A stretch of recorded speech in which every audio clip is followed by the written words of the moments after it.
Jadi yang pertama adalah memfokuskan dan membayangkan apa yang kita inginkan itu dengan sungguh-sungguh. Yang kedua, langkah kedua, ya, kita bisa membayangkan seakan-akan apa yang kita inginkan itu sudah bersama dengan kita. Dan yang ketiga, apa yang kita inginkan itu, ya, bukan sekedar bersama dengan kita, tetapi kita sudah melakukan berbagai hal dengan yang kita inginkan itu. Dan yang keempat, tentu saja kita akan memilikinya. Kuncinya cuma dua, imajinasi dan perasaan kita. Jadi rumusnya sederhana.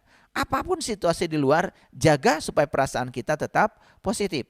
Jaga supaya perasaan kita tetap baik. Karena kalau kita membiarkan kendali otomatis bekerja, ketika situasi di luar buruk, kemudian perasaan kita pun menjadi buruk, maka kita telah membangun kekuatan medan magnet di sekitar kita untuk menarik yang buruk. Seperti itu hukum tarik-menarik bekerja. Ini benar-benar rahasia semesta yang harus ya para sahabat ketahui. Kendalikan perasaan kita. Ya, seburuk apapun situasi di luar, jangan sampai perasaan kita terjebak oleh situasi itu.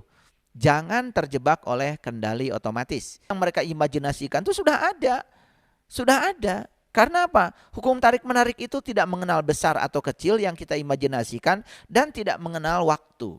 Tidak mengenal waktu. Apapun yang ada dalam medan magnet kita akan ditarik.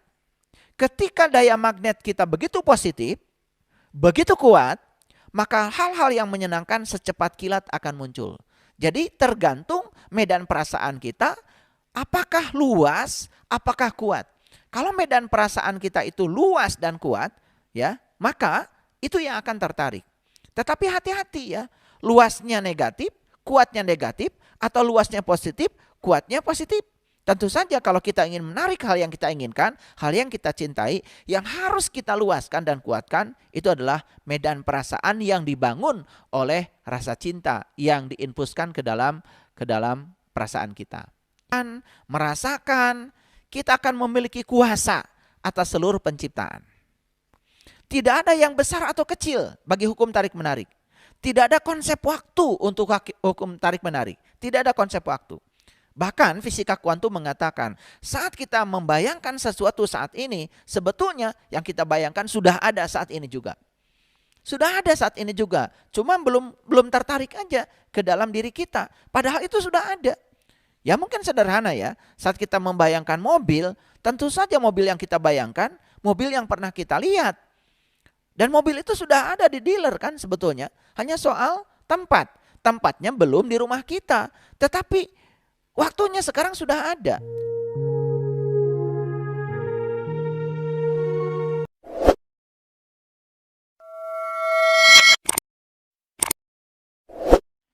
Bismillahirrahmanirrahim. Assalamualaikum warahmatullahi wabarakatuh. Salam sejahtera untuk kita semua. Om Swastiastu, Namo Buddhaya, salam kebajikan, Sampurasun. Rahayu Sagung Dumadi, semoga seluruh makhluk hidup di semesta ini, baik yang kelihatan maupun yang tidak kelihatan, di setiap ruang dan waktu, di semua tingkatan, senantiasa hidup berbahagia. Dan semoga kita semua yang masih diberikan pinjaman kehidupan bisa memanfaatkan sisa kehidupan kita agar kita selalu menjadi sumber cinta, sumber sukacita, sumber kedamaian, sumber keberkahan bagi semua makhluk di semesta ini dimanapun mereka berada. Bersyukur hari ini kita masih diberi kesempatan untuk melanjutkan proses belajar di sekolah kehidupan ini, dan semoga kita semakin hari semakin matang, semakin bijaksana, semakin mampu menangkap pesan-pesan semesta yang selalu dialirkan kepada kita, yang selalu mengingatkan kita agar kita selalu menjadi lebih baik. Oleh karena itu, mari kita puji Allah bersama-sama membaca hamdalah. Alhamdulillahi Rabbil Alamin. Mari kita awali proses belajar ini bersama-sama menyertakan kehadirannya. Kita hadir di sini saat ini sekarang. Kita rasakan Sang Hidup yang ada pada diri kita, yang sebentar lagi akan membimbing kita dari dalam diri kita. Oleh karenanya, semoga ilmu yang kita dapat menjadi berkah, menjadi syafaat, yang dapat menyelamatkan kehidupan kita lahir batin. Oleh karenanya, mari kita sapa asma Allah dengan kelembutan dan cinta, seraya membaca basmalah. Bismillahirrahmanirrahim. Tidak terasa kita sudah memasuki episode yang ke-6 dari seri Hidup yang Menakjubkan. Perjalanan kita dari episode yang pertama, yang kedua, yang ketiga, yang keempat, sampai yang kelima. Semoga para sahabat semua sudah mampu menangkap sekaligus mempraktekkan rahasia semesta yang sudah saya bagikan, dan semoga sudah mampu membuktikan. Karena yang namanya ilmu itu harus melewati 5 tingkatan. Yang pertama harus niti harti. Niti harti artinya ilmu itu harus bisa dimengerti. Yang kedua niti surti. Ilmu itu harus dipahami. Bukan sekedar mengerti, tetapi kita pun harus paham. Dan tentu saja yang namanya paham bukan menghafalkan apa yang disampaikan orang lewat telinga kita, kemudian direkam lewat memori kita. Paham itu harus melewati pengalaman kita. Malam yazuk lam ya'rib. Yang tidak mengalami tidak akan pernah bisa memahami. Oleh karena itu, belajar itu harus learning to do, bukan sekedar learning to know. Bukan sekedar untuk tahu, tetapi kita harus melakukan agar kita bisa mendapatkan pemahaman yang sesungguhnya.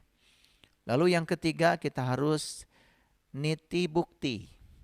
Niti bukti berarti kita harus mampu membuktikan apa yang kita mengerti, apa yang kita pahami, dan sekaligus kita harus mampu membuktikannya. Karena kalau ilmu belum bukti, belum nyata, maka tidak disebut sebagai ilmu. Itu hanya sekedar pengetahuan saja. Kemudian yang keempat, kita harus niti bakti. Kalaupun kita sudah mampu membuktikan, selanjutnya kita harus mampu membaktikan. Karena kalau membuktikan itu baru untuk diri sendiri. Kalau membaktikan berarti ilmu itu sudah memberi nilai manfaat buat banyak manusia, banyak makhluk di semesta ini. Dan yang terakhir, ya, tingkatan ilmu harus niti sejati. Niti sejati berarti kita sudah mampu untuk bisa memahami secara utuh, secara universal, bahwa sesungguhnya ya tidak ada di semesta ini kecuali Dia. Jadi ilmu apapun sesungguhnya adalah berasal dari Sang Maha Pencipta, Sang Maha Hidup, ya, yang telah mengkreasi alam semesta ini.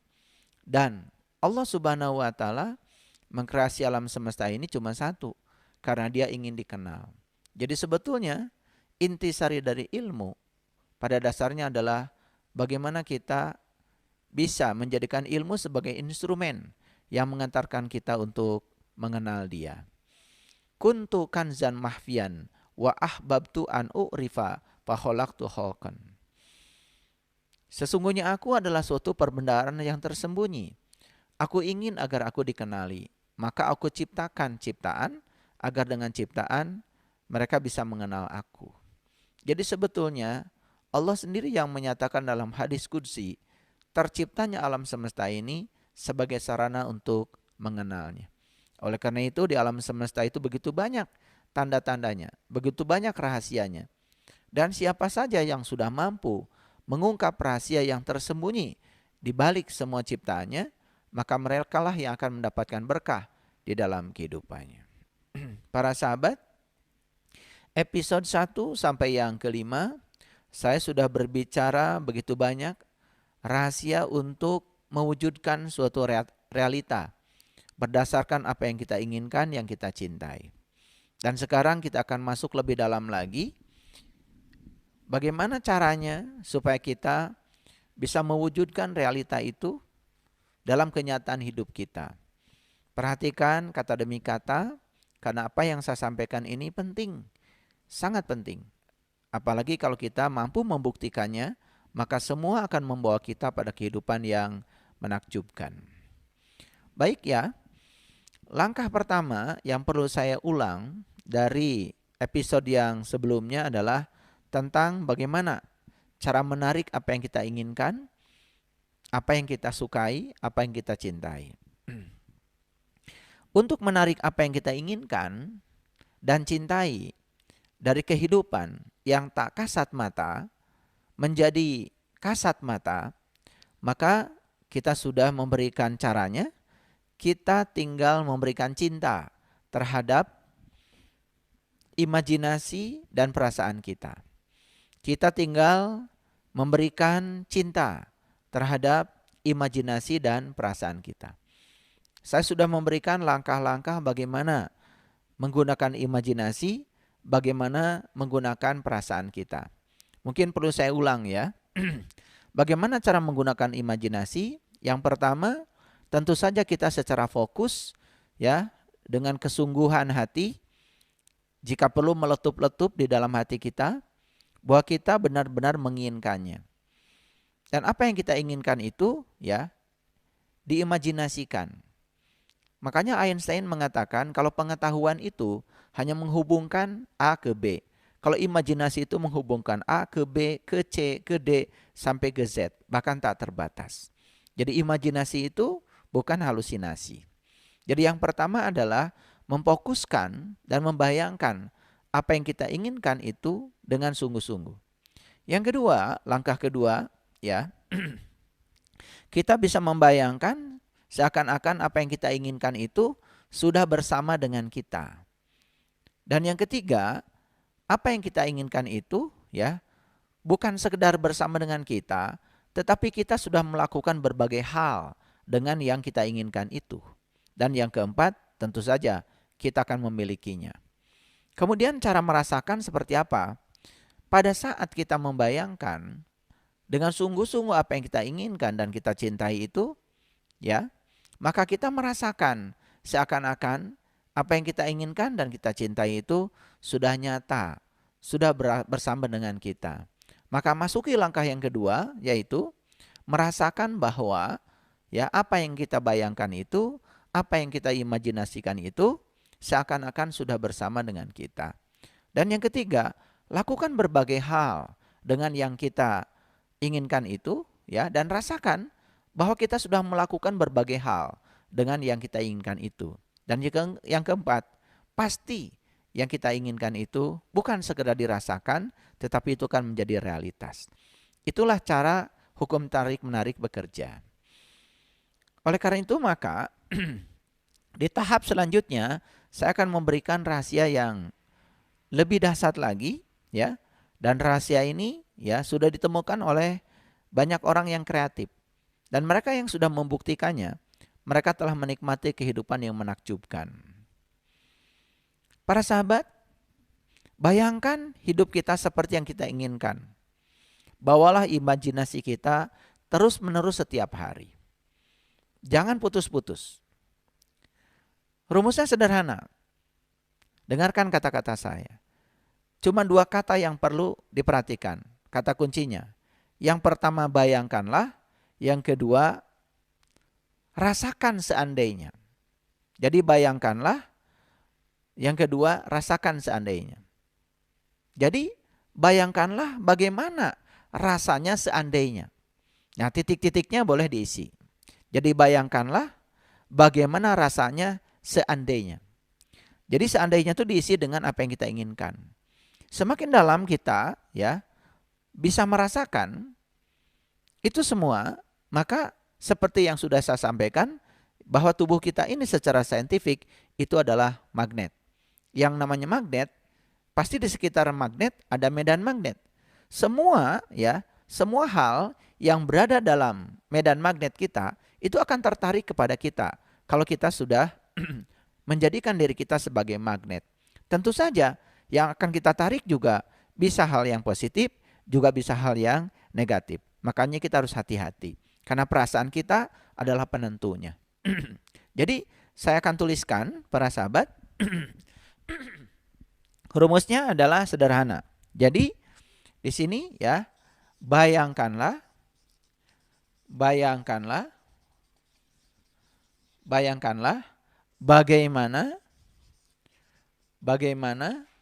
ya perasaan kita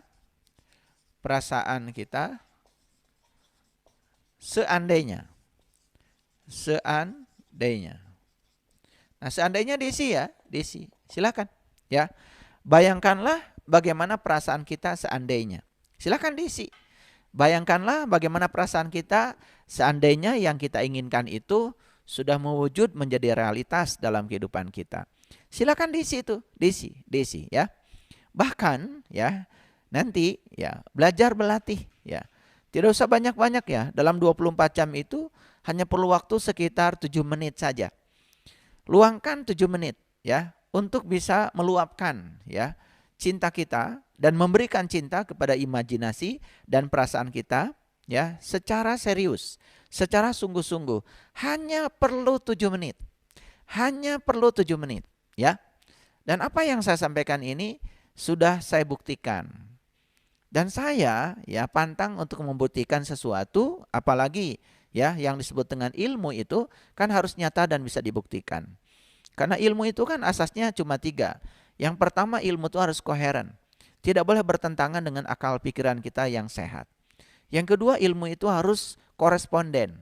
Ilmu itu harus nyata dan bisa dibuktikan.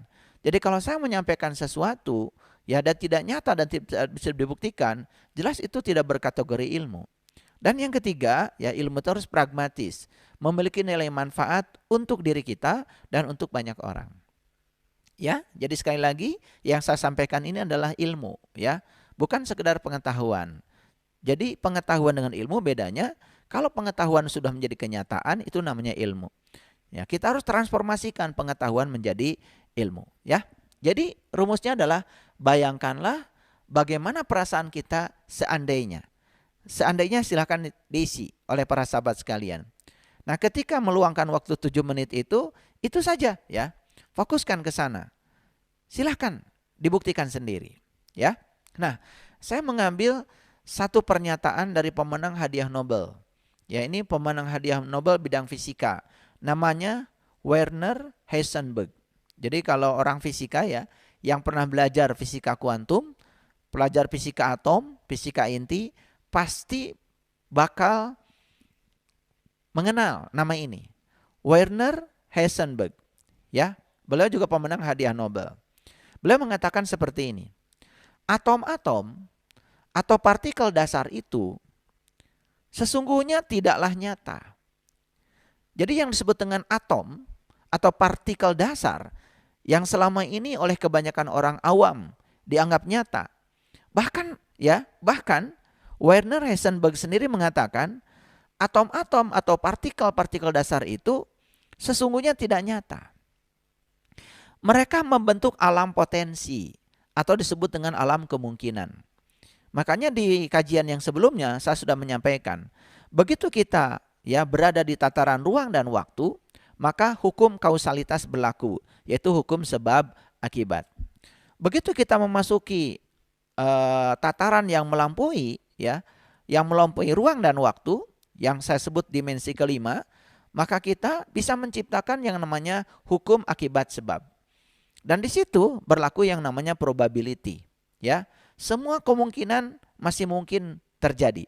Makanya Werner Heisenberg mengatakan, ya, jadi yang namanya atom atau partikel dasar itu sendiri itu tidak nyata. Mereka itu membentuk potensi atau kemungkinan. Jadi lebih banyak membentuk potensi atau kemungkinan ketimbang sebagai benda atau fakta. Dan selama ini kalau orang awam mengatakan bahwa atom, partikel dasar itu adalah benda atau fakta. Sedangkan Werner Heisenberg sebagai pemenang hadiah Nobel, beliau sendiri yang mengatakan bahwa itu tidak nyata. Karena itu hanya alam potensi yang disebut dengan alam probability atau alam kemungkinan. Jadi para sahabat, saya mau ngasih contoh sederhana saja. Ini terjadi dalam kehidupan saya. Jadi saking saya ingin membahagiakan keluarga saya pada saat itu, saking ingin keluarga saya merasa tenang gitu ya. Dan pada saat itu kondisi kami ya, ekonomi kami saat itu ya sangat banyak kekurangan. Maka ketika saya belum selesai kuliah gitu, saya itu setiap hari ya selalu membayangkan bahwa saya itu sudah menjadi dosen. Saya sudah menjadi pegawai. Saya sudah mendapatkan gaji. Ya, saya selalu begitu ya. Bahkan secara tidak sengaja ya, saya sering membicarakan pada ibu saya, nanti saya akan jadi dosen, saya akan jadi PNS, saya akan jadi pegawai. Itu. Saya tidak berbohong karena saya cuma mengatakan seperti itu ya. Dan ternyata alhamdulillah ya, saya lulus di waktu yang tepat. Sehingga ketika kelulusan terjadi pada diri saya, saat itu saya mendapatkan kesempatan untuk mengikuti tes. Ya begitu mudahnya, dalam waktu singkat saya bisa diangkat menjadi seperti yang saya mau. Nah itu ya, itu hal yang kecil. Dan kalau saya tidak membayangkannya, kalau saya tidak merasakannya, tentu saja itu tidak akan menjadi kenyataan dalam kehidupan saya. Nah ini hal yang sangat sederhana sebetulnya. Dan saya mengulang ini bukan saya ingin menyombongkan diri saya, tetapi saat itu betul-betul saya merasakan itu. Ya, betul-betul saat itu saya membayangkan itu. Dan ternyata begitu mudah dan menjadi kenyataan. Jadi sesuai dengan hukum yang sudah saya sampaikan, karena tubuh kita adalah magnet, maka di sekitar magnet pasti ada medan magnet. Jadi apapun yang berada di sekitar medan magnet itu akan tertarik ke dalam magnet. Jadi oleh itu maka tugas kita sekarang adalah meluaskan medan magnet kita. Bukan sekedar meluaskan, tetapi menguatkan medan magnet kita. Supaya apa? Supaya ya semua benda-benda yang berada dalam medan magnet itu, kalau medan magnet kita kuat, itu akan mudah tertarik. Dan itu semua tergantung kepada kita. Kuncinya cuma dua, imajinasi dan perasaan kita. Nah oleh karena itu maka kita harus mendukung diri kita sendiri ya. Jadi kalau kita tidak bisa mendukung diri kita sendiri ya, kita tidak mempercayai diri kita sendiri, kita menyatakan diri kita tidak layak, itu sudah hambatan untuk merealisasikan apa yang kita inginkan ya. Oleh karena itu maka setiap kali kita membiarkan diri kita memikirkan apa yang dipicu ya, dipicu. Pemicunya bisa orang lain ya, bisa seseorang, bisa sesuatu, bisa suatu keadaan. Hati-hati ya. Berarti kita ya menjadi apa yang kita inginkan. Jadi begitu kita membiarkan diri kita ya dipicu oleh seseorang, sesuatu, keadaan atau apapun, itu artinya kita akan menjadi apa yang kita pikirkan. Nah, oleh karena itu maka kita harus bisa mengendalikan diri kita. Masih ingat ya kajian yang sebelumnya, jangan berada dalam kendali otomatis perasaan. Begitu kita mendapati situasi yang buruk, maka perasaan kita buruk, sebetulnya perasaan buruk kita itu secara otomatis diizinkan menjadi buruk, itu karena apa? Karena kita tidak punya kendali dengan perasaan kita.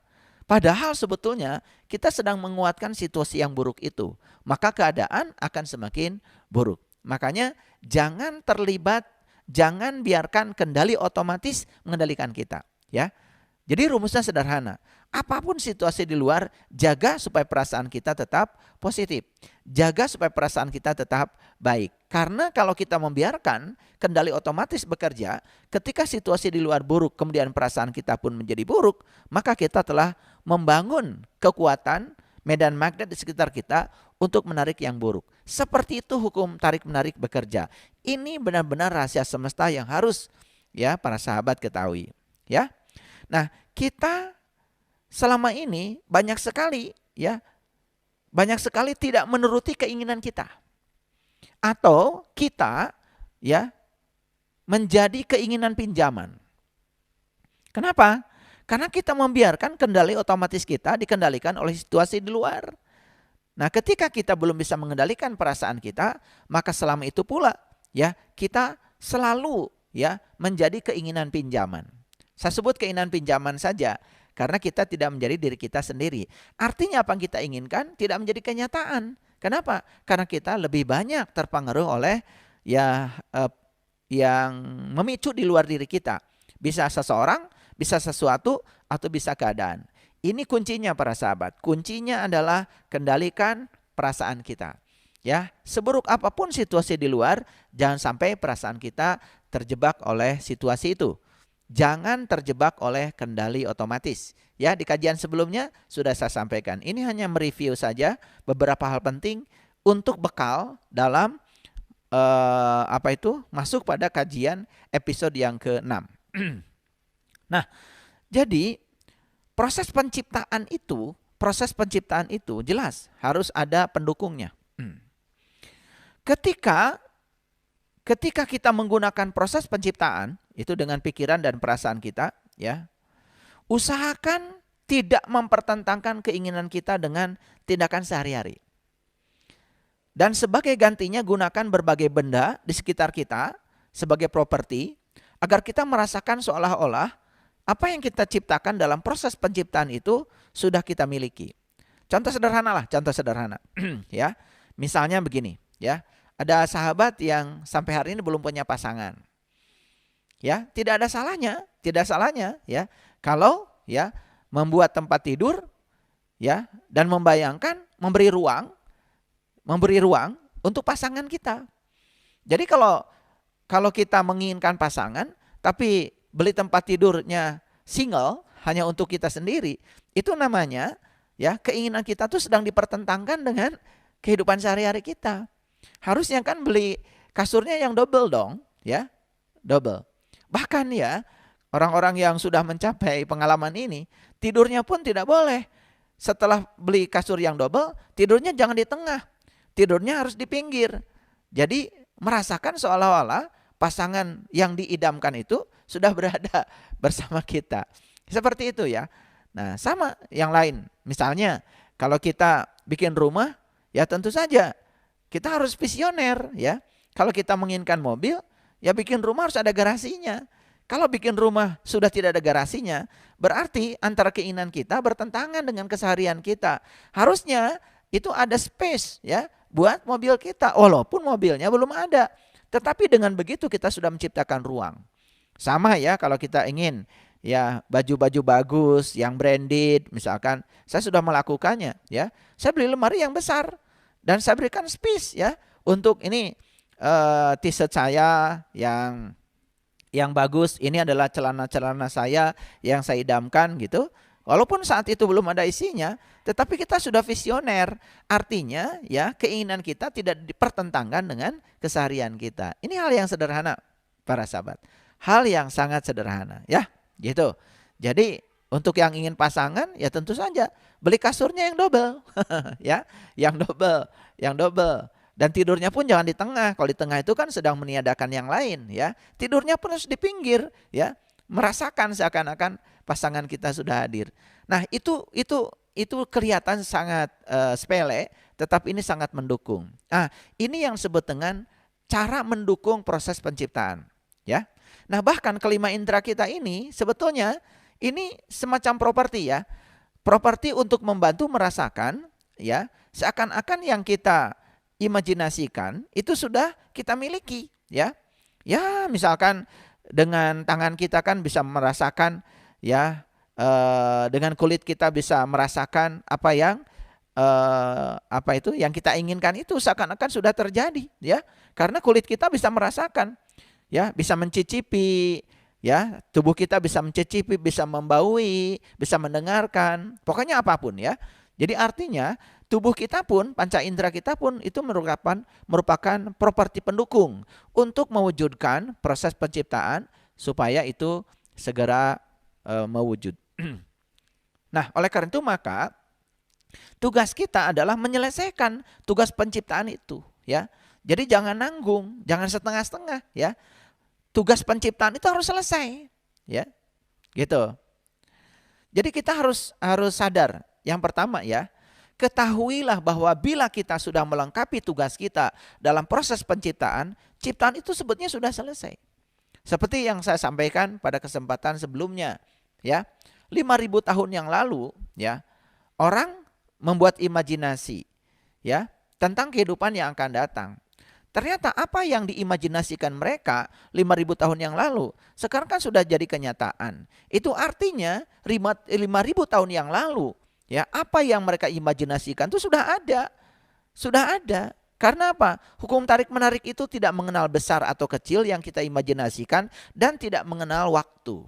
Tidak mengenal waktu, ya, tidak mengenal waktu. Jadi oleh karena itu, ya, ketika kita sudah melengkapi tugas kita dalam proses penciptaan, kita sudah memberikan rasa positif, ya, kepada imajinasi kita, kepada perasaan kita, ya. Itu yang namanya proses penciptaan itu sudah selesai, ya. Jadi kita pada saat itu tidak lagi berada di dunia lama. Ya, kita tidak berada di dunia lama. Jadi kita sudah memasuki, ya, dunia baru. Kita sudah memasuki dunia yang kita inginkan itu. Gitu. Jadi kita sudah pindah ke dunia baru, ya. Di dunia baru ini sudah menyediakan seluruh yang kita inginkan meski kita belum melihatnya.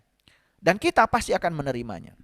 Ya, sedahsyat itu, ya, hukum semesta. Ini sains, ya, ini sains. Jadi pahami ini sains, ya, bukan sekedar ilmu biasa, ya, bukan ilmu hafalan, dan ini bisa dibuktikan. Nah, oleh karena itu saya akan kembali berbicara lebih mendalam tentang medan perasaan. Jadi kalau saya berbicara medan, ya, medan magnet, kalau ini ada magnet, maka di sekitarnya ada medan. Ya, daerah di mana di situ masih ada pengaruh magnet disebut medan. Sama, ya, kalau di sini ada benda bermuatan listrik, di sekitarnya juga ada yang namanya medan listrik. Jadi medan listrik itu adalah daerah di mana di daerah itu masih dirasakan ada efek-efek kelistrikan. Seperti itu yang namanya medan. Nah, ini medan perasaan. Nah, medan perasaan berarti, ya, perasaan kita itu sebetulnya membentuk medan, ya, membentuk medan. Dan perasaan kita itu bisa mengendalikan semua, ya, karena itu berbentuk medan. Jadi yang pertama berkenaan dengan medan perasaan. Ingat, ya, ketika perasaan kita nih bertentangan dengan keinginan kita, maka yang akan jadi pemenangnya itu pasti perasaan. Ulangi, ya, jika perasaan kita bertentangan dengan keinginan kita, yang akan jadi pemenangnya itu bukan keinginan kita, perasaan kita.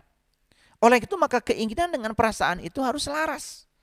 Ketika perasaan kita bertentangan dengan keinginan kita, yang akan terjadi bukan yang kita inginkan, tetapi yang akan terjadi apa? Yang kita rasakan.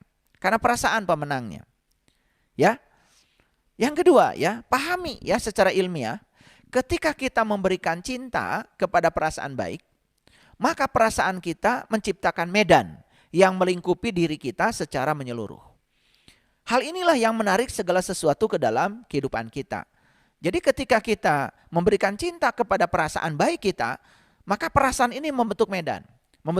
Artinya semua hal yang berada dalam medan yang dibentuk oleh kita itu akan tertarik kepada kita.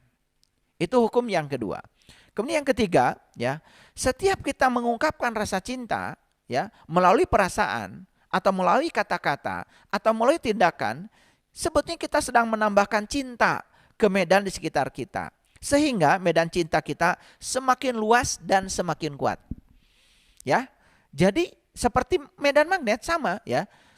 Kalau medan magnetnya itu lemah, ya, maka jangkauan dari medan magnet itu menjadi sempit. Nah, tugas kita adalah meluaskan, ya, medan perasaan kita, juga menguatkan medan perasaan kita. Bukan sekedar luas, tapi juga kuat. Nah, bagaimana caranya? Caranya sederhana. Kita terus-menerus, ya, mengungkapkan rasa cinta melalui perasaan, melalui kata-kata, melalui tindakan. Nah, ingat, ya, cinta yang saya maksud sekali lagi bukan rasa perasaan, tetapi kekuatan positif, ya. Kita selalu menginpuskan kekuatan positif. Makanya ada cinta, ada ketiadaan cinta. Cuma dua saja, ya.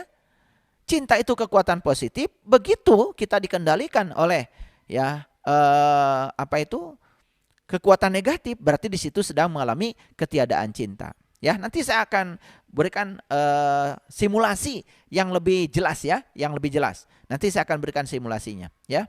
Jadi apapun yang ada dalam medan magnet kita akan ditarik. Ketika daya magnet kita begitu positif, Begitu kuat, maka hal-hal yang menyenangkan secepat kilat akan muncul. Jadi tergantung medan perasaan kita, apakah luas, apakah kuat. Kalau medan perasaan kita itu luas dan kuat, ya, maka itu yang akan tertarik.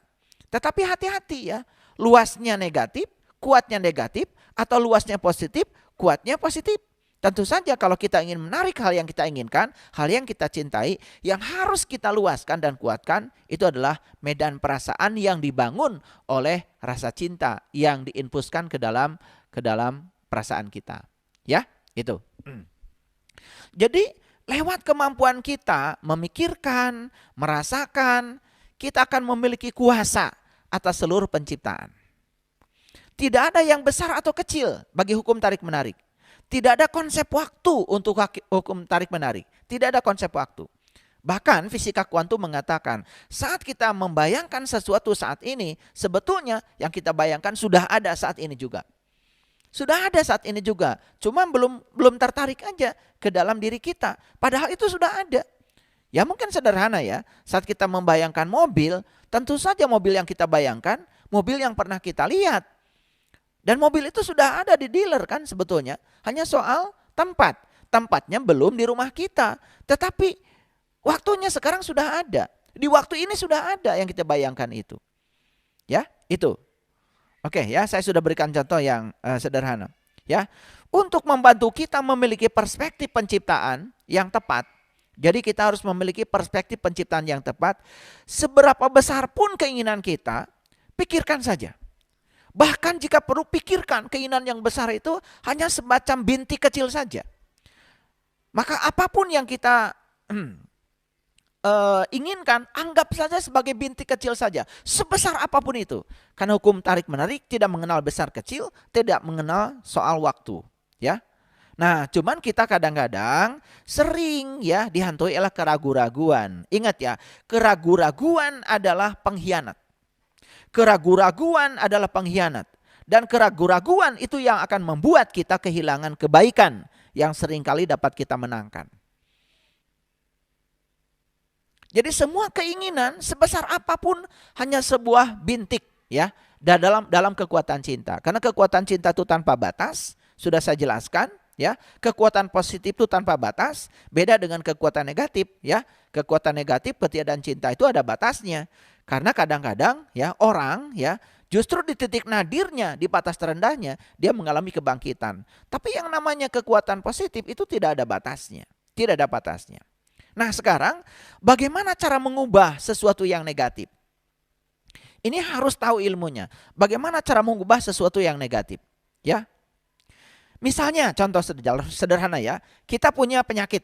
Nah kita punya penyakit, suatu penyakit lah. Ini penting ya, yang punya penyakit. Kemudian ingin disembuhkan. Berikan saja rasa cinta kepada tubuh yang sudah berubah menjadi sehat. Jadi caranya berikan rasa cinta kepada tubuh yang sudah berubah menjadi sehat. Jadi ketika kita sakit, jangan berfokus kepada penyakit kita. Tetapi kita fokus kepada ya tubuh kita yang sudah sehat. Berikan rasa cinta. Artinya apa? Seperti tadi, ya, bayangkanlah bagaimana perasaan kita seandainya ketika kita sedang sakit, bayangkanlah bagaimana perasaan kita seandainya sehat. Jangan berfokus pada sakit. Karena kalau kita berfokus pada sakit, ini hukum tarik-menariknya berlaku.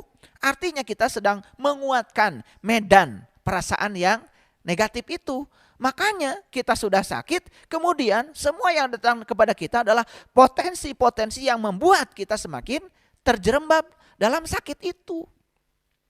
Nah ini ya yang paling penting.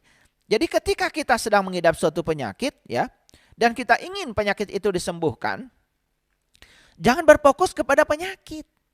Tetapi kita berfokus kepada tubuh yang sudah sehat. Jadi kita saat itu berfokus seakan-akan tubuh kita sudah sehat. Dan saya sudah membuktikannya. Ya, mohon maaf ya. Saya juga pernah sakit ya. Jadi saya pernah ketika saat itu saya berangkat membimbing umroh. Saya kaget ya. Karena apa? Baju ihram saya berdarah. Berdarah ya. Wah, ternyata ya anu saya ambeien. Ambeien ya, ambeien. Dan saya pada saat itu kemudian tidak ribut, tidak apa-apa. Kemudian saya ganti aja kain ihram saya. Tetapi saya terus menerus ya berfokus tidak kepada ambeien saya. Tapi saya berfokus kepada keadaan tubuh saya yang sudah sehat. Dan tidak lama setelah itu ya, sepulang umroh, hanya seminggu 2 minggu setelah itu, mohon maaf, tanpa dengan obat, tanpa operasi, padahal itu sudah berdarah-darah, itu kembali normal seperti biasa. Jadi artinya ya, tubuh kita ini dokter yang paling cerdas sebetulnya. Cuman kita tidak pernah mengizinkannya. Jadi saya membagikan ini karena saya pernah mengalami situasi itu. Jadi tidak mungkin saya menceritakan tentang ini kalau saya tidak mengalaminya. Jadi sekali lagi ya, cara mengubah sesuatu yang negatif. Nah, ketika ada yang negatif dan kita mengubahnya, ya kita ingin mengubahnya, prosesnya sama saja. Ungkapkan rasa cinta dengan membayangkan dan merasakan yang kita inginkan. Kan kita tidak menginginkan sakit. Oleh karena itu jangan kita memberikan energi pada sakit.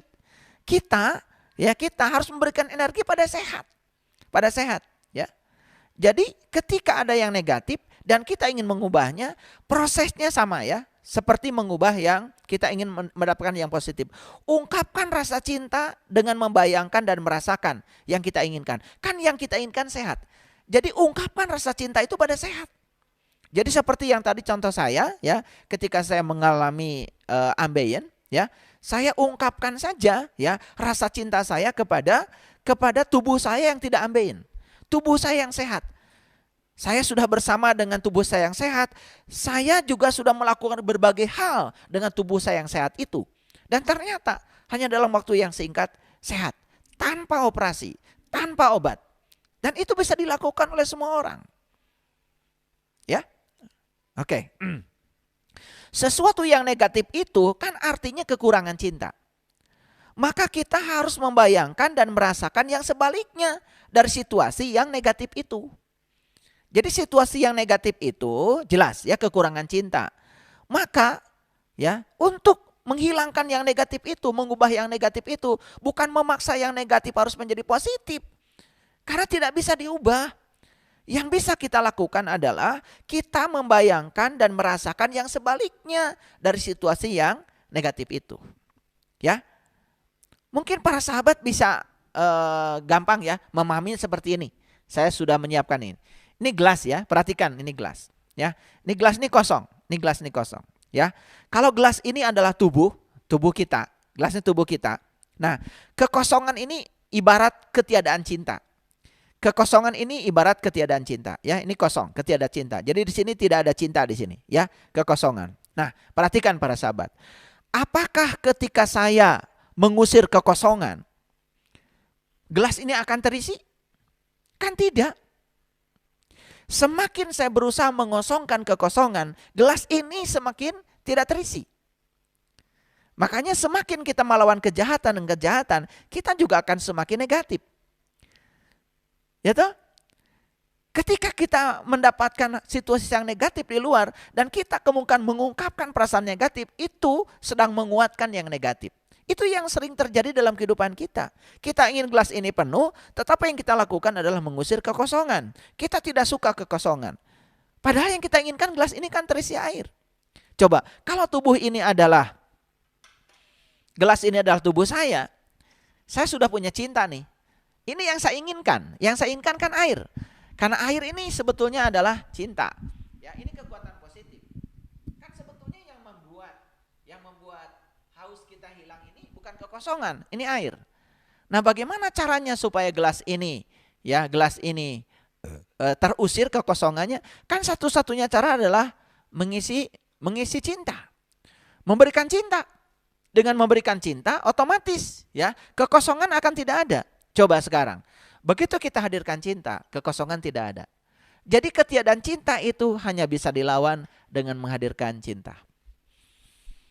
Ya, ini simulasi yang sederhana tetapi sebetulnya sangat menakjubkan kalau bagi orang yang berpikir. Ya, kegelapan tidak bisa dilawan dengan kegelapan. Semakin melawan kegelapan, maka kegelapan semakin gelap. Karena satu-satunya cara untuk melawan kegelapan adalah menghadirkan cahaya. Jadi kalau kita sakit, jangan fokus pada sakit. Fokus pikiran dan perasaan kita kepada tubuh yang seakan-akan sudah sehat. Kita sudah bersama tubuh yang sehat, kita sudah melakukan berbagai hal dengan tubuh yang sehat itu. Coba praktekkan. Ini luar biasa. Ini luar biasa, ya. Tanpa obat, tanpa operasi, ya. Seseorang bisa melewati fase itu dengan gemilang, dengan luar biasa, ya. Oke, kita teruskan ya. Jadi ketika kita menggunakan proses penciptaan untuk mengubah yang negatif, ingat, kita tidak harus mengubah yang negatif menjadi positif. Kita tidak usah mengubah yang negatif menjadi positif. Karena apa? Seperti tadi, kalau kekosongan itu negatif, kan kekosongan itu tidak usah diubah oleh kita. Tidak usah diubah menjadi yang positif. Cukup menghadirkan yang positif, maka yang negatif hilang. Cukup menghadirkan air, kekosongan tidak ada. Coba sekarang, kekosongan sudah tidak ada lagi karena kita menghadirkan air. Itu yang harusnya kita lakukan. Jadi kalau ada orang melemparkan obor ke rumah kita, tidak usah mengejar orang yang melemparkan obor itu. Biarkan saja, itu urusan dia dengan dirinya sendiri.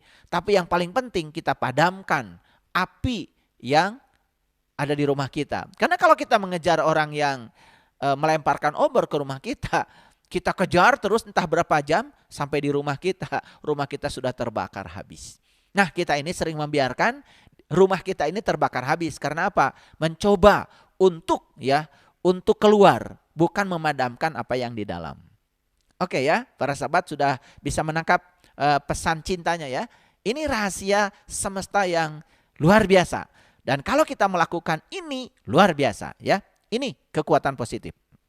Baik ya. Jadi penciptaan berarti sesuatu yang baru tercipta. Penciptaan berarti sesuatu yang baru tercipta. Dan secara otomatis akan menggantikan yang lama. Otomatis ya. Tadi kosong kan gelas ini. Situasi yang lama sudah berubah dengan menghadirkan cinta.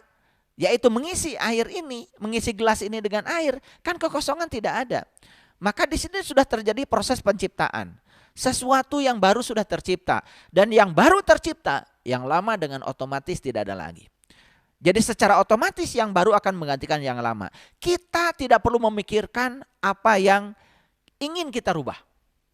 Cukup mengungkapkan rasa cinta kepada yang kita inginkan. Maka kekuatan cinta akan menggantikan yang negatif itu. Itu cara mengubah yang negatif, para sahabat. Jadi tidak usah mengubah yang negatif menjadi positif, hadirkan saja yang positif, yang negatif akan hilang dengan sendirinya, ya. Perhatikan kata-kata saya karena ini sangat penting, ya. Nah, jadi perasaan kita adalah dewa kita. Ketika kita mengidap satu penyakit agar mengarah ke pemulihan, kita harus lebih banyak membayangkan dan merasakan kesembuhan total ketimbang memikirkan penyakit itu. Karena kesembuhan total yang kita inginkan kan, beri energi lebih banyak kesembuhan total daripada kita berfokus pada penyakit itu. Ya, ini penting ya, karena banyak yang tidak tahu rahasia ini. Jadi tugas kita sekarang hanyalah menyisihkan 7 menit setiap hari untuk membayangkan dan merasakan apapun yang kita inginkan. Apapun yang kita inginkan, ya. Kesehatan, uang, hubungan, apapun yang kita inginkan. Ingat ya, 4 langkah yang sudah saya sampaikan di kajian sebelumnya. Lihat kembali ya episode yang sebelumnya, episode yang kelima, kan itu sudah saya sampaikan 4 langkah membayangkan, 4 langkah merasakan. Ya, jadi ketika kita sudah membayangkan dan merasakan apa yang kita inginkan, berarti kita sudah berada di dunia baru. Ya, jaga pikiran dan kata-kata, jangan sampai kita kembali ke dunia lama. Karena kadang-kadang ini ya, pikiran dan kata-kata ini kalau tidak terjaga, lompat-lompat, lalu mengantarkan kita kepada dunia lama. Ya, katakan dengan berani bahwa saya sudah benar-benar pulih. Jadi ketika kita sedang sakit pun, katakan dengan berani bahwa saya sudah benar-benar pulih. Ketika kita sedang jatuh ekonomi kita, katakan saya sudah benar-benar bangkit. Daripada kita terus-menerus meratapi kejatuhan dengan menceritakan semua yang negatif yang kita rasakan pada banyak orang. Ingat, kita sedang membangun medan perasaan yang negatif. Bukan keluar dari situ, malah kita akan terus-menerus ya mendatangkan orang, situasi, kondisi dan sebagainya yang akan memperkokoh yang negatif itu. Ya, oke. Aku bertekad untuk merasa ceria. dan bahagia setiap hari. Apapun situasi yang kuhadapi. Karena aku sudah belajar dari pengalaman bahwa bagian terbesar dari kebahagiaan atau kesengsaraan itu tergantung persetujuanku. Bukan pada keadaan-keadaan di sekelilingku. Jadi katakan kata-kata itu ya. Aku bertekad untuk merasa ceria. Aku bertekad untuk merasa bahagia setiap hari. Apapun situasi yang kuhadapi. Karena aku sudah belajar dari pengalaman bahwa bagian terbesar dari kebahagiaan atau kesengsaraan itu bergantung persetujuanku, bukan pada keadaan-keadaan di sekelilingku. Jadi sebetulnya ya, kesengsaraan dan kebahagiaan itu tergantung kita di dalam. Persetujuan kita dari dalam, bukan bergantung pada keadaan-keadaan yang ada di luar diri kita atau di sekeliling kita, ya. Nah, sekarang bagaimana cara menghapus perasaan buruk?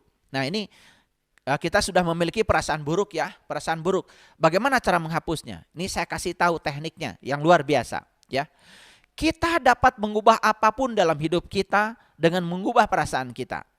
Namun dalam mengubah perasaan jangan coba-coba menghilangkan perasaan buruk. Sekali lagi, saya ulang. Kita dapat mengubah apapun dalam hidup kita dengan mengubah perasaan kita. Namun dalam mengubah perasaan, jangan coba-coba menghilangkan perasaan buruk. Karena perasaan buruk hanyalah ketiadaan cinta. Curahkan saja rasa cinta. Sekali lagi ya, jangan coba-coba menghilangkan perasaan buruk. Karena ketika kita coba-coba menghilangkan perasaan buruk, sama saja dengan kita coba-coba ingin mengusir kekosongan dengan cara mengosongkan kekosongan. Itu tidak akan pernah membuat gelas kita terisi. Padahal yang kita inginkan gelas ini terisi oleh air. Jadi ketika kita mengusir kekosongan dengan mengosongkan kekosongan, semakin kosong gelas ini. Jadi jangan coba-coba menghilangkan perasaan buruk. Nah, kita tidak perlu menghilangkan amarah. Kita tidak perlu menghilangkan kesedihan. Karena amarah, kesedihan akan lenyap bila cinta masuk. Daripada kita berusaha menghilangkan amarah, daripada kita berusaha menghilangkan kesedihan, kan lebih bagus kita menghadirkan cinta. Menghadirkan kekuatan positif. Kan daripada marah, lebih bagus kita memaafkan. Daripada menyalahkan, lebih bagus kita memahami. Kan dengan menghadirkan kekuatan positif, bukankah sebetulnya ya amarah, kesedihan itu hilang dengan sendirinya. Nah, kita selama ini salah kaprah. Karena apa? Ya, kita mencoba menghilangkan kemarahan, kita mencoba menghilangkan kesedihan. Ya. Padahal sebetulnya marah, sedih akan lenyap bila cinta masuk. Jadi tekniknya saja yang kita tidak tahu, rahasianya yang kita tidak tahu, ya. Jadi tidak ada yang harus kita gali dari dalam diri kita. Bila kita menumpahkan rasa cinta kepada diri kita, seluruh perasaan buruk akan lenyap seketika. Begitu saya menghadirkan air, kekosongan lenyap. Kan saya tidak usah melawan kekosongan. Ini penting para sahabat untuk diperhatikan. Karena dalam prakteknya kita banyak yang tidak tahu. Dan saya sudah mempraktekkan setiap hari. Setiap hari ya saya mempraktekkan hal ini. Dan ternyata luar biasa. Hidup itu menjadi sangat menakjubkan. Ya, kita merasa nyaman karena cinta. Dan kita merasa tidak nyaman karena ketiadaan cinta.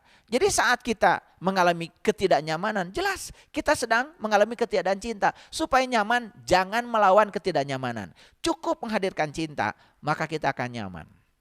Ya toh? Jadi tidak usah kita berfokus pada hal-hal yang buruk tadi, ya. Oke. Ya.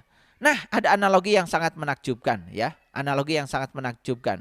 Para sahabat, banyak sekali orang berusaha secara kreatif. Bagaimana sih caranya supaya kita tidak terjebak dengan perasaan buruk? Gini, ya. Ada yang mengumpamakan perasaan buruk itu seperti kuda liar. Bisa membayangkan ya kuda liar? Kuda liar, kalau kuda liar kan namanya kuda liar, pasti tidak terkendali ya. Tidak terkendali. Oke.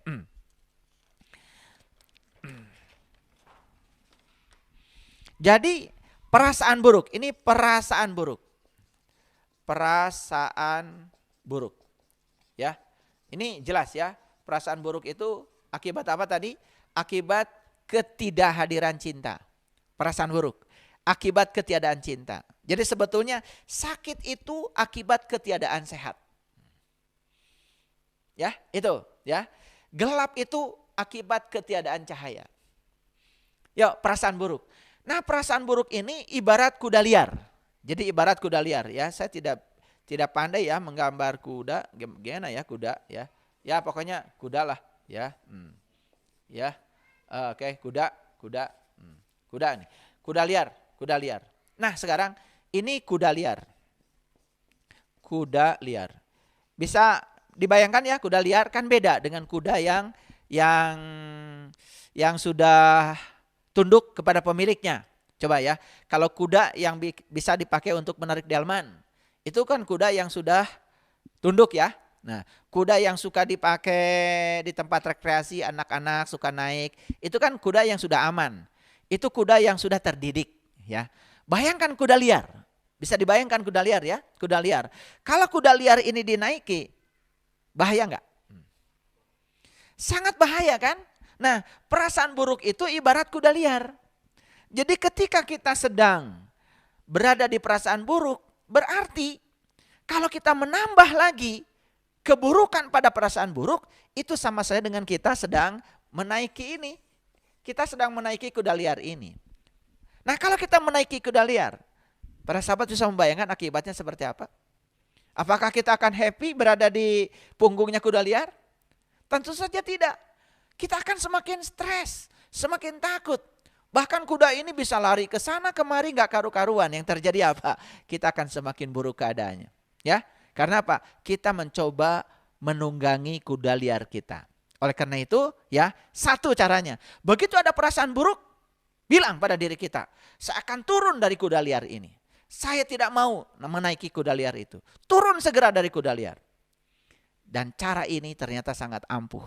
Begitu kita merasa perasaan kita buruk, buru-buru turun dari kuda liar kita. Buru-buru turun dari kuda liar kita. Ya, gitu. Baik ya para sahabat. Perlu disadari ya, segala sesuatu itu sudah ada tempatnya. Segala sesuatu sudah ada tempatnya tersendiri, termasuk perasaan buruk. Perasaan buruk itu punya tempat. Tanpa perasaan buruk kita tidak pernah tahu seperti apa rasanya merasa senang. Betul ya? Tanpa perasaan buruk kita tidak pernah tahu seperti apa rasanya merasa senang. Kita akan merasa datar sepanjang waktu ketika kita tidak memiliki perbandingan perasaan. Yuk, bukankah perasaan buruk itu punya tempat dalam hidup ini? Karena kalau tidak ada perasaan buruk, kita juga tidak akan pernah tahu seperti apa sih merasa senang. Bukankah perasaan buruk itu harus ada? Harus ada tempat, harus diberi tempat. Karena kalau tidak diberi tempat, ya bagaimana kita bisa merasa senang kalau tidak ada perasaan buruk? Kita akan merasa datar saja dalam hidup ini sepanjang waktu ketika tidak memiliki perbandingan perasaan. Justru karena ada perbandingan perasaan, disitulah sebetulnya hidup kita jadi dinamis. Ya, seperti itu. Jadi lewat perasaan sedihlah kita dapat mengetahui nikmatnya perasaan bahagia. Setuju ya? Karena kita merasakan nikmatnya perasaan bahagia kan lewat perasaan sedih ya. Jadi oleh itu maka perasaan sedih, perasaan bahagia tidak usah diusir. Biarkan mereka punya tempat sendiri-sendiri. Ya, makanya hebat ya. Di dalam Al-Quran Allah mengatakan, seandainya aku ya akan mengubah semua orang menjadi orang yang beriman, tentu saja bagi Allah tidak sulit, bukan? Tapi Allah tidak melakukannya. Ya. Yang beriman punya tempat, yang tidak beriman juga punya tempat. Yang sabar punya tempat, yang tidak sabar juga punya tempat. Karena apa? Kan orang sabar ini perlu yang tidak sabar untuk menguji kesabarannya. Kalau tidak ada orang yang tidak sabar, bagaimana kita bisa tahu kalau kita sudah sabar? Bahkan bisa jadi ya, yang namanya kebaikan itu bisa dilahirkan oleh keburukan. Yang namanya cahaya itu bisa dilahirkan oleh kegelapan. Kan sebenarnya listrik ini dilahirkan karena manusia tidak betah dalam kegelapan. Kalau manusia betah dalam kegelapan kan sebetulnya tidak ada listrik. Kan listrik ini dilahirkan oleh kegelapan. Sebenarnya teknologi ini sebenarnya dilahirkan oleh ketidakmauan manusia dalam situasi lama. Ya toh? Karena ingin serba cepat, ingin serba mudah, maka terciptalah namanya teknologi. Jadi bukankah sebetulnya ya yang namanya kebenaran pun bisa jadi dilahirkan oleh kesalahan. Ya, Ya, tidak ada sebenarnya listrik ini, ya. Thomas Alva Edison tidak pernah bisa menciptakan listrik kalau beliau tidak melakukan kesalahan. Maka beliau tidak pernah mengatakan kalau beliau sudah melakukan kegagalan. Beliau cuma mengatakan, aku tidak pernah melakukan kegagalan. Aku cuma melakukan cara yang salah. Dan justru cara yang benar ditemukan setelah menemukan cara yang salah. Jadi sebetulnya para sahabat, segala sesuatu di semesta ini punya tempat. Bahkan perasaan buruk pun jangan diusir, biarkan dia di situ. Biarkan di situ, ya. Dia pun harus punya tempat. Ya. Jadi lewat perasaan sedihlah kita dapat mengetahui nikmatnya perasaan bahagia. Kita tidak akan pernah bisa menghilangkan perasaan buruk dari hidup. Karena perasaan buruk adalah bagian dari hidup. Jadi perasaan buruk adalah bagian dari hidup. Oleh karena itu, biarkan saja kuda liar itu ada. Tetapi yang paling penting kan kita tidak usah menaiki kuda liar. Nah, apalagi kuda liar itu dicambuk. Ini saya kasih tahu ya. Ketika perasaan kita buruk, kemudian kita terus berada di situasi yang buruk itu sama saja dengan kita sedang mencambuk kuda liar yang kita tunggangi. Semakin lari kencang dan semakin berbahaya membawa kita, maka kita akan terjerumus dalam keburukan yang terus-menerus, ya. Jadi sekali lagi, jangan melawan perasaan buruk, ya. Nah, bila kita kesal karena mengalami perasaan buruk, kita memberikan kekuatan yang lebih besar terhadap perasaan buruk itu, kita semakin kuat memancarkan hal-hal yang negatif. Kan kebanyakan seperti itu ya para sahabat, mohon maaf saya bukan meremehkan ya. Banyak orang ketika mengalami perasaan buruk ya dia kesal misalkan kemudian mengalami perasaan buruk, maka justru perasaan buruk itu ditambah-tambah dengan mencari-cari kesalahan, menyalahkan orang lain dan lain sebagainya. Nah itu artinya kita sedang memancarkan hal-hal negatif lebih besar lagi. Jadi perasaan buruk tidak akan pernah mendatangkan kehidupan seperti yang kita inginkan. Karena perasaan buruk berasal dari ketiadaan cinta. Ketiadaan cinta tidak akan menghasilkan yang kita inginkan. Justru ketiadaan cinta hanya akan menghadirkan hal-hal yang tidak kita inginkan. Ya, oleh karena itu waspada untuk tidak membiarkan perasaan buruk menguasai diri kita. Jadi kitalah yang berkuasa atas perasaan kita. Bila kita dilanda perasaan buruk, cara melepaskannya adalah dengan tampil ceria. Cobalah, sekarang ini latihan yang paling berat ya. Ketika kita memiliki perasaan buruk, bagaimana caranya kita bisa tampil ceria? Karena ketika kita perasaannya buruk, kemudian kita tampil penuh dengan kesedihan, ya, wajahnya murung, hati-hati itu. Kita sedang menaiki kuda liar dan kita sedang mencambuknya. Maka kuda liar akan bawa kita pada situasi yang jauh lebih buruk lagi. Makanya katakan pada diri kita, aku tidak mau menunggangi kuda liar. Aku akan turun dari kuda liar itu. Putuskan itu. Putuskan itu. Putuskan itu, ya. Dan kemudian masukilah keadaan yang ceria. Keadaan yang ceria. Ini memang latihannya perlu sungguh-sungguh para sahabat. Kalau tidak sungguh-sungguh ya kita akan terus terjerembab. Oleh karena itu sekarang mari kita sadari kenapa banyak sekali orang yang terus-menerus berada di situasi yang buruk. Karena apa? Karena dia terus-menerus menginfus perasaan buruk itu dengan ketiadaan cinta. Tidak mau menghadirkan cinta. Sama saja dengan mengusir kekosongan, dengan mencoba mengosongkan kekosongan. Bukan mengisi gelas dengan air, ya, bukan mengisi tubuh dengan cinta. Makanya kekuatan positif ini sangat luar biasa para sahabat, tidak ada batasnya, tidak ada batasnya. Kalau kita menggunakan kekuatan ini, sungguh luar biasa. Ya. Jadi sewaktu kita sedang bersenang-senang, kita merasa nyaman dan mendapatkan berbagai hal yang menyenangkan. Coba perhatikan ya. Ketika kita sedang bersenang-senang, kita merasa nyaman, yang datang itu kan hal-hal yang menyenangkan. Ya. Jika kita terlalu serius menghadapi hidup, kita pun akan mendapatkan hal-hal yang berat yang harus dihadapi dengan serius. Makanya saya sering mengatakan jangan terlalu serius menghadapi hidup. Karena apa?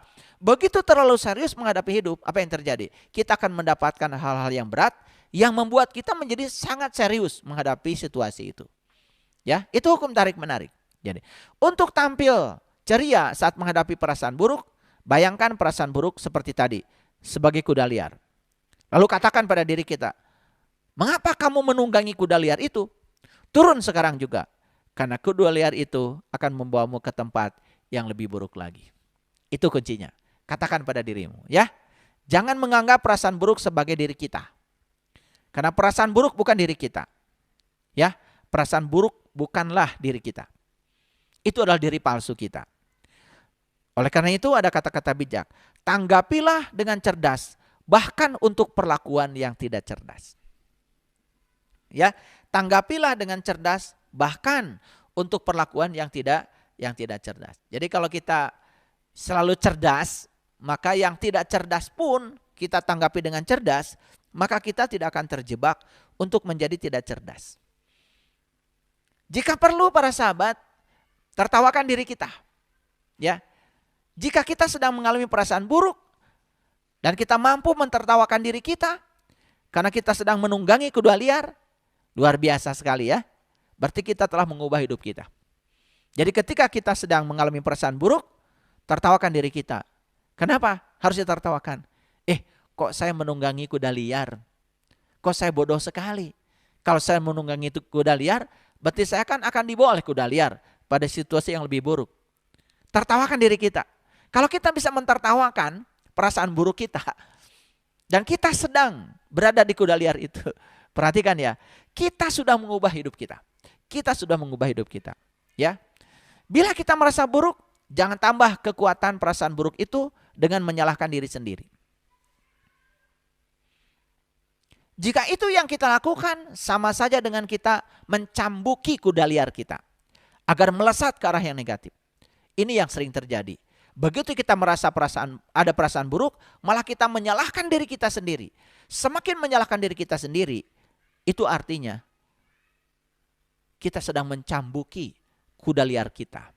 Maka kuda liar akan melesat ke arah mana? Ke arah yang lebih negatif. Dan itu sangat berbahaya. Jadi intinya, jangan membenci perasaan buruk, tetapi sadar memilih perasaan baik. Ulangi ya. Jangan membenci perasaan buruk, tetapi secara sadar untuk memilih perasaan baik. Karena perasaan buruk berasal dari ketiadaan cinta, sedangkan perasaan baik itu berasal dari cinta. Jadi hadirkan saja cinta, hadirkan kekuatan positif. Ya, semakin kuat melawan apapun dalam hidup ini, semakin kuat kita menariknya ke dalam diri kita. Awas ya, semakin kuat kita melawan apapun dalam hidup ini, semakin kuat kita menariknya ke dalam diri kita. Contoh ya, semakin menolak orang yang kita tidak sukai, maka orang yang tidak kita sukai akan datang berulang-ulang. Itu sudah nyata dalam kehidupan kita. Makanya kenapa kok banyak sekali orang yang tidak kita sukai datang dalam kehidupan kita? Karena kita masih menolaknya. Semakin melawan, semakin menolak apapun dalam hidup ini, maka sebetulnya apa yang kita tolak itu semakin ditarik oleh kita ke dalam diri kita.